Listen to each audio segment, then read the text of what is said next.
तो मूवी की शुरुआत में हम देखते हैं एक फोकलोर जर्नलिस्ट को जिसका नाम लू शाओशैंग होता है, जो कि बेगुई नाम की एक जगह पर आया हुआ था कुछ चीजों के बारे में पता करने के लिए। अब उसे इस गांव के अंदर एक आदमी जाओ कॉन मिलता है, जिससे वो किसी चाओ मेंशन के बारे में पूछता है, जिस पर जाओ उससे कहता है कि वो जगह हॉन्टेड है और वो वहाँ पर ना जाए। लू यहाँ पर अब किसी पेपर डॉल केस की इन्वेस्टिगेशन करने के लिए आया हुआ था और वो उस जगह के बारे में थोड़ी बहुत बातें सुन भी चुका था कि वहाँ पर 20 साल पहले कुछ हुआ था, जिस पर जाओ बताता है कि 20 साल पहले उस घर में रहने वाले मिस्टर चाओ की मिस्टीरियस तरह से डेथ हो गई थी, वो भी आग लगने की वजह से, और उन्हें मारने वाली एक पजेस्ड पेपर डॉल थी। और उस दिन के बाद से ही उस मेंशन में जो लोग भी रहते हैं रुकते हैं वो सब मारे जाते हैं और वो घर अब एक हॉन्टेड प्लेस बनकर रह गया है, जहाँ पर कोई भी जाता है तो वो आधी रात के बाद जिंदा वापस नहीं आता है और वहाँ पर जो कोई भी मरता है वो एक पेपर डॉल में परिवर्तित हो जाता है। और अब तक बहुत सारे लोग पेपर डॉल बन चुके हैं जो लोगों को हॉन्ट करते हैं, पजेस करते हैं और अपने जैसा बना लेते हैं। अब वो सलाह देता है कि लू वहाँ पर ना जाए और यही उसके लिए अच्छा होगा, लेकिन लू तो ऑब्वियसली उस केस को ही इन्वेस्टिगेट करने के लिए आया हुआ था, तो वो वहाँ पर जाने के लिए बोलता है और जाओ उसे वहाँ पर छोड़ भी आता है। अब उस मेंशन में लू कुछ चीजें चेक करता है, लेकिन उसे वहाँ पर मौजूद पेपर डॉल्स हॉन्ट करने लगती हैं और पकड़कर अपने साथ एक रूम में लेकर आती हैं, जहाँ पर उसे एक बच्ची की फोटो दिखाई जाती है और अब वो पेपर डॉल्स उसको खत्म कर देती है। लेकिन तभी उसकी नींद खुल जाती है क्योंकि ये एक नाइटमेयर था और तभी जाओ उसको बताता है कि वो रात में बेहोशी की हालत में उसे चाओ मेंशन में मिला था, जिसे उठाकर वो अपने घर लेकर आया है। अब लू उसे एक 20 साल पुराने न्यूज़पेपर कटिंग को दिखाकर किसी आदमी के बारे में पूछता है और जाओ बताता है कि ये आदमी ल्यू सान है, जो कि पहले इसी शहर में रहता था और पेपर शॉप चलाया करता था, जिसने चाओ मेंशन के लिए एक पेपर डॉल बनाई थी, लेकिन उससे एक गलती हो गई और उसने नियम नहीं माना। फिर चीजें बिगड़ गई, जिसके बाद वो ये जगह छोड़कर दूसरे शहर चला गया। खैर अब वहाँ पर वो ल्यू सान की शॉप पर जाता है, जिसे अब उसकी स्टूडेंट नानसांग चलाती है। वो अब उसको बोलता है कि वो यहाँ पर इसलिए आया है ताकि वो 20 साल पहले जो कुछ भी हुआ था उसके बारे में पता कर पाए, जिस पर नानसांग उसको पहले तो मना करती है, लेकिन लू कहता है कि पेपर मैन वापस आ गया है, जिस पर वो उसे उसके टीचर ल्यू सान के बारे में बताने लगती है। वो कहती है कि वो यहीं पर थे जब उन्होंने यहाँ पर चाओ यान को बचाने की कोशिश करी थी, जिसके अंदर चीजें गलती होती चली गई और बहुत गंभीर इल्जाम उनके ऊपर भी लग गए थे। सब लोग उनके खिलाफ हो गए और ये सब उनके खत्म होने तक चला। वो इन सब में फंसे क्योंकि उन्होंने कुछ गलती करी थी और पेपर डॉल बनाते टाइम दो मुख्य चीजों का ध्यान रखना होता है। पहले डॉल की आंखें नहीं बनाई जाती, दूसरा किसी जिंदा इंसान की डॉल कभी नहीं बनानी चाहिए, और ल्यू सान ने अपनी लाइफ में यही दोनों गलतियां कर दी थी। और ल्यू सान की यहाँ पर एक पेपर डॉल शॉप भी थी जहाँ पर वो डॉल खुद बनाते थे। और एक दिन उसके पास में चाओ मेंशन से चाओ का बटलर जो आता है और उसे एक पिक्चर दिखाता है कि इस बच्ची की पेपर डॉल बनानी है और ये बच्ची है चाओ की ही बेटी यान। लेकिन अजीब बात ये थी कि उसकी बेटी अभी भी जिंदा थी और नियम के अनुसार किसी जिंदा पर्सन की पेपर डॉल नहीं बनाई जाती, लेकिन फिर भी बटलर जो उसको पैसे का लालच देता है और फिर ना मानने पर उसको धमकी देता है और डर कर ल्यू सान को वो ऑर्डर लेना पड़ता है। अब वो उस पेपर डॉल को बना देता है और वो डॉल बनते ही अजीब चीजें होना शुरू हो जाती हैं। यान की पिक्चर और वो डॉल भी उसे हॉन्ट करती हैं, जिससे वो काफी डर जाता है, लेकिन वो इसे अपना भ्रम समझकर खुद को संभालने लगता है। अब अगले दिन वो पेपर डॉल देने जाता है जैसे जो ने बोली थी, बिना किसी को पता चले, वो भी कवर्ड करके। और यहाँ पर वो देखता है कि चाओ मेंशन में किसी सेरेमनी की तैयारी चल रही है और उस डॉल को लेकर जो उसे वहाँ से भगा देता है। अब ल्यू सान के मन के अंदर संदेह आ चुका था और वो रात को चुपके से जाकर देखता है तो चाओ मेंशन के अंदर जो सेरेमनी चल रही थी उसके अंदर मास्टर हान कोई डेडली और इविल रिचुअल और किसी तरह का एग्जॉर्सिज्म कर रहे थे इविल स्पिरिट्स को भगाने के लिए, जिसके अंदर उसने रियल जिंदा यान को बांध कर रखा हुआ था। और रिचुअल के बाद वो वहाँ पर आग लगा देता है, जिससे यान की जान चली जाती है और ये देखकर ल्यू सान के पैरों के नीचे से जमीन खिसक जाती है। अब यान की मौत के बाद में उसके विजन्स ल्यू सान को भी आने लगते हैं, वो उसको हॉन्ट करने लगती है, जिससे वो परेशान हो जाता है। अब वो इसके बारे में बात करने जो के पास जाता है, लेकिन वो उसकी कुछ भी बात नहीं सुनता क्योंकि कहीं ना कहीं वो भी उन सब में मिला हुआ था, एज ये सब यान के पिता चाओ नहीं करवाया था। और यहाँ पर मास्टर हान उस पेपर डॉल पर फिर से कोई रिचुअल करता है, इनकैंटेशंस करने लगता है और उस पर नेल्स टैप करके उसे एक कॉफिन में डाल देता है। अब यान का फ्यूनरल होता है और उसकी बॉडी को बेरियल ग्राउंड तक वो लोग ले जाने लगते हैं, लेकिन तभी कोई मैडमैन वहाँ पर आकर उनको रोकता है और लड़ाई करने लगता है। वो यान के कॉफिन को देखने की कोशिश करता है और जो के सोल्जर्स उसको पीटने लगते हैं। वो आदमी अपने साथ एक व्हील चेयर भी लेकर आया था जिसे कवर किया गया था और सोल्जर्स उस कवर को हटाते हैं तो उस व्हील चेयर पर भी एक पेपर डॉल बैठी हुई थी, जिसको देखकर सब लोग डर जाते हैं और मास्टर हान उस डॉल को नीचे फेंक कर उस पर बार बार पैर मारता है। लेकिन अब तक ल्यू सान बीच में आकर ये कहता है कि उन लोगों को इस पागल के ऊपर टाइम वेस्ट नहीं करना चाहिए और सब लोग आगे चले जाते हैं। ल्यू सान भी साथ में जा रहा था और अब उसे यहाँ पर भी यान दिखने लगती है, जिससे वो बहुत ज्यादा परेशान हो जाता है। अब वो वहाँ से भागकर ग्रेवयार्ड के बीच में में आता है और यहाँ पर उसे ढेर सारी पेपर डॉल्स मिलती हैं जो कि उसको हॉन्ट करती हैं और यान वाली पेपर डॉल उससे आंखें बनाने का कहती है और डरते हुए खुद को बचाने के लिए उसे ऐसा करना पड़ता है। अब वो बेहोश हो जाता है और होश आने पर उसे यान की पेपर डॉल मिलती है जिसकी आंखें बनी हुई थी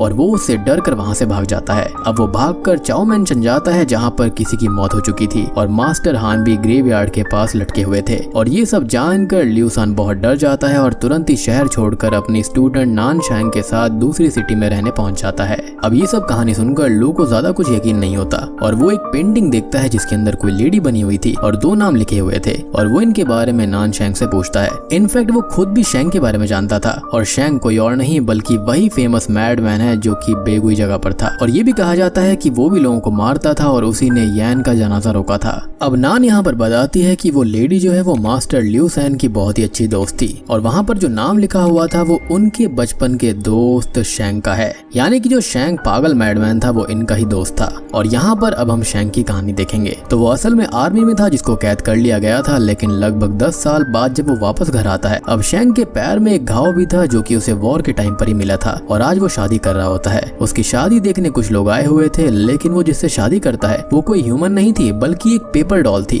जिसको वो साओ लियन कह रहा था और ये सब देखकर लोग वहाँ से डर के भाग जाते हैं। अब शैंग अपनी वाइफ उस पेपर डॉल के साथ हंसी खुशी अपनी लाइफ स्पेंड करने लगता है, लेकिन इस बात पर टाउन के कुछ लोग उसका मजाक उड़ाया करते थे। लियू सान उसका बचपन का दोस्त था जिसने उसकी मदर से वादा किया था कि वो शैंग का हमेशा ध्यान रखेगा, उसे संभालता रहेगा और समझाता भी है वो कि सेओलिन असल में कुछ साल पहले मर चुकी है और जिससे शादी करके जिसके साथ वो रह रहा था वो असल में एक पेपर डॉल है। लेकिन शैंग कोई भी बात नहीं मान रहा था एज यहाँ पर वो अपनी बीवी से यानी कि उस पेपर डॉल से बहुत प्यार करता था। तो यहाँ पर लियू सान उसको ये कहता है कि अगर वो चाहे तो यहाँ पर साओ लियन से मिल सकता है जिसके लिए उसको एक रिचुअल करना पड़ेगा। अब वो उसे एक बुक देते हुए ये कहता है कि ये एक एंशिएंट किताब है और इसके अंदर लिखे गए रिचुअल को सीधा सीधा करके शैंग यहाँ पर अपनी बीवी को अपने पास बुला सकता है और वो रिचुअल पूरे 3 दिन का होगा और अगर वहाँ पर साओ लियन आ गई तो ठीक, लेकिन अगर नहीं आई तो उसे हमेशा के लिए उसे भूल कर आगे बढ़ना होगा, जिस पर वो मान जाता है। अब वो रिचुअल करने लगता है और साओ लियन की स्पिरिट को बुलाने लगता है और शॉकिंगली उसकी स्पिरिट वापस आ भी जाती है और उसी पेपर डॉल को अपनी बॉडी बना लेती है। अब अपने प्यार को वापस पाकर शैंग बहुत खुश था और साओ लियन भी बहुत खुश थी, बस वो बोलती नहीं थी, ना ही ज्यादा हाथ पैर मूव करती थी, लेकिन अपने एक्सप्रेशन से अपनी फीलिंग जरूर जाहिर कर देती थी।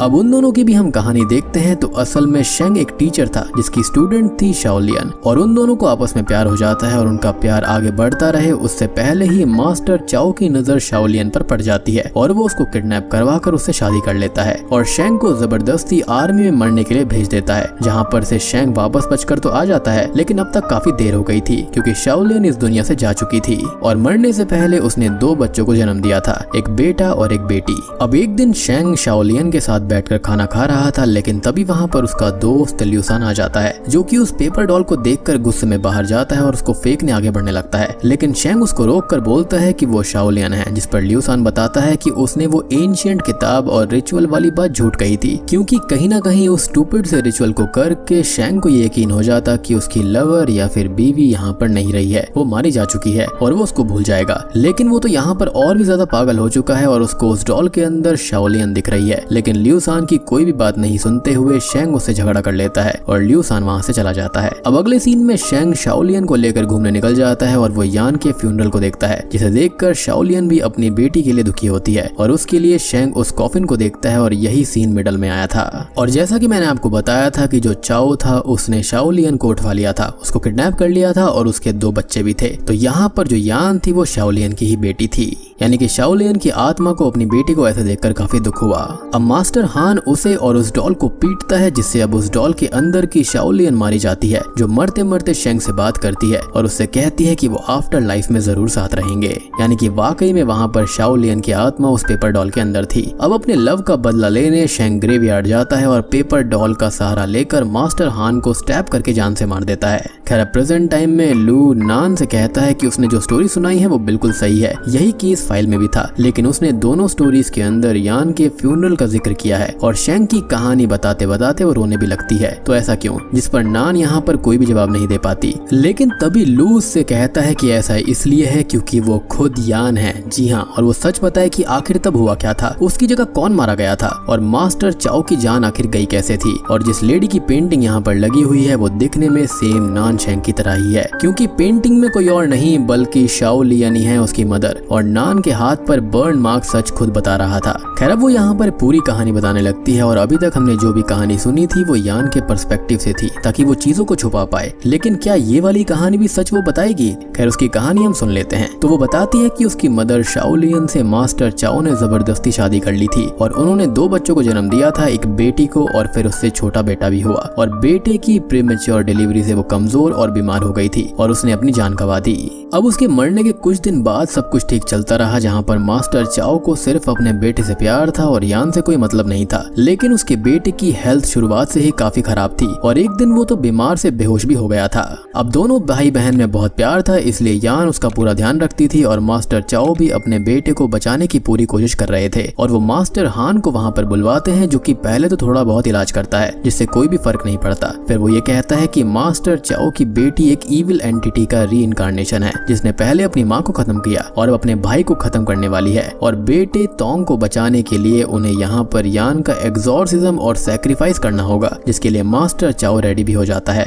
और यहाँ पर ये जो मास्टर चाओ है ना, ये कुछ और नहीं बल्कि एक रूलर है जो कि काफी भयानक और रूथलेस है। तो अब हम समझ पा रहे हैं कि वहाँ पर ये अजीब सा रिचुअल स्टार्टिंग में क्यों हुआ था। अब सेरेमनी वाले दिन जो हमने पहले सीन देखा था सब कुछ ठीक चल रहा था, लेकिन तब यहाँ पर यान मरती नहीं है क्योंकि वहाँ पर आग लग जाती है और उसका फायदा उठाकर शेंग उसको बचाकर ले जाता है। और अब हम ये सोचेंगे कि उसने अगर यान को बचा लिया था तो कॉफिन को क्यों चेक किया था और वहीं पर ल्यूसान डर किससे रहा था। खैर अब शेंग यहाँ पर यान को अपने साथ ल्यूसान के पास में ले आता है। अब यान को यहाँ पर होश आता है और वो शेंग को पहचान जाती है क्योंकि मरने से पहले उसकी माँ शाओ लियन ने उसकी पेंटिंग उसको दिखाई थी और उसके बारे में बताया भी था। शेंग उससे वादा करता है कि वो कैसे भी करके उसको बचा कर ही रहेगा। खैर अब वो ल्यूसान से बात करता है और वो दोनों तोंग को भी वहाँ से निकालने का प्लान करते हैं क्योंकि वो शाओ लियन के बेटे को भी वहाँ पर नहीं छोड़ सकता था। और इसी बीच यान अपना बदला लेने चाओ मेंशन वापस चली जाती है और मास्टर हान की बातें सुन लेती है जो बटलर जो से बात कर रहा था कि वो लोग यहाँ पर सिर्फ अपने मतलब से पैसे ठगने आए हैं और वो लोग ये काम बहुत टाइम से कर भी रहे थे। खैर वो दोनों यान को पकड़ लेते हैं और मास्टर चाओ को उसके बारे में बताते हैं और अब उसको कॉफिन में डालकर ग्रेवयार्ड ले जाने लगते हैं ताकि वहाँ पर असली लाइफ एक्सचेंज वाला रिचुअल हो पाएगा। इधर ल्यूसान और शेंग प्लान बनाते हैं और शेंग अलग जाता है और वहीं ल्यूसान चालाकी से चाओ मेंशन में जाकर जनाजे में शामिल हो जाता है। अब वो दोनों ग्रेवयार्ड पहुंच जाते हैं और मास्टर हान चाओ के इशारे पर अपना रिचुअल शुरू करता है और वो दोनों उनको रोकने की कोशिश करते हैं लेकिन कोई फायदा नहीं होता और उनको बांध दिया जाता है। वो लोग बहुत समझाते हैं, मिन्नतें करते हैं, लेकिन मास्टर चाओ कुछ भी नहीं सुनते और अब फाइनली खुद को छुड़ाकर वो उन दोनों को रोकने लगते हैं। मास्टर हान आधा रिचुअल कर चुका था और आधा रिचुअल मास्टर चाओ करने की कोशिश करता है, लेकिन यान उसको स्टैब करके खुद को बचा लेती है। और यही रीजन था कि शेंग और ल्यूसान कॉफिन के अंदर देखकर डर गया था क्योंकि उनको लगा था कि यहाँ पर कोई और होगा, लेकिन वहाँ पर तो रियल यान लेटी हुई थी। खैर अब शेंग कहता है कि अगर वो बच्चों को ऐसे ले गए तो चीज ठीक नहीं होगी और सबको सच पता चल जाएगा, तो खुद को खून के इल्जाम में वो सेक्रीफाइस कर देता है ताकि ल्यूसान बच्चों को ले जाए। और वो बच्चों को बचाता कैसे? तो उसके पास में एक स्टूडेंट हुआ करती थी जो कि अपने पेरेंट्स के पास जा चुकी थी, तो उसका नाम ही यहाँ पर नान शेंग था